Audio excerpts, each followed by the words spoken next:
कभी कभी एक रात पूरी दुनिया का चेहरा बदल देती है। 13 जून 2025, एक तारीख जो अब इतिहास में खून और आग से लिखी जाएगी। इस रात इजराइल ने वो कर दिखाया जो किसी ने सोचा भी नहीं था। 200 से ज्यादा लड़ाकू विमानों ने आकाश को चीरते हुए ईरान की धरती पर तबाही की बरसात कर दी। रात के ठीक 2:47 AM ईरान के आसमान में हलचल शुरू हुई।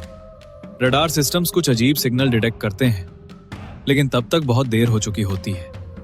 इजरायली एयरफोर्स के 200 जेट्स पहले ही तेहरान, नातंज, अरक और इस्फहान की तरफ उड़ान भर चुके होते हैं। उनका लक्ष्य साफ था, ईरान के न्यूक्लियर ड्रीम्स को मलबे में बदल देना। इस हमले में शामिल थे F-35 stealth fighters, drones, ground saboteurs और इलेक्ट्रॉनिक जैमर्स। पहला बम गिरा तेहरान के मिलिट्री हेडक्वार्टर पर, फिर एक के बाद एक बम, मिसाइलें, ड्रोन, आसमान से मानो मौत बरस रही थी।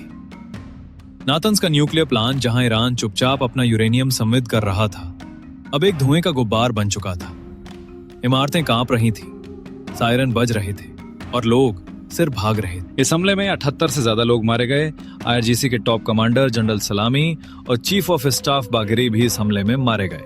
100 से ज्यादा मिसाइलें दागी गईं, 329 से ज्यादा घायल। लेकिन ये सिर्फ आंकड़े नहीं थे, ये एक मुल्क की सांसें थीं जो रुक गईं। इजराइल का दावा है ईरान एक गुप्त परमाणु धमाका करने की तैयारी में था और यह हमला एक सर्जिकल सर्ज था, एक ऐसा कदम जिससे करोड़ों जिंदगियां बचाई गईं। नेतन्याहू ने इस ऑपरेशन को ऑपरेशन राइजिंग लाइन कहा। उनका कहना था, अगर हमने अभी नहीं रोका तो कल हमारे बच्चों के सिर पर परमाणु बादल छा जाते।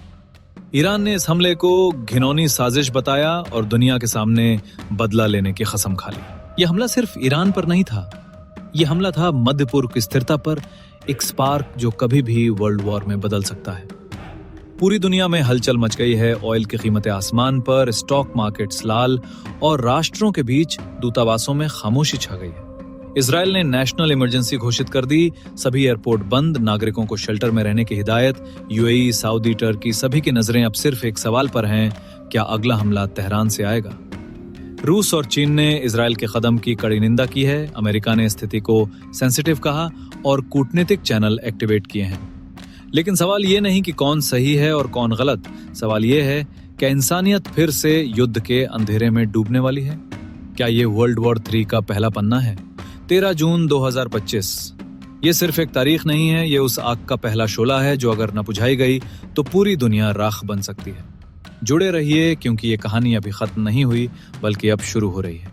सिल्वर लाइनिंग, जहां खबरें नहीं, इतिहास लिखा जाता है।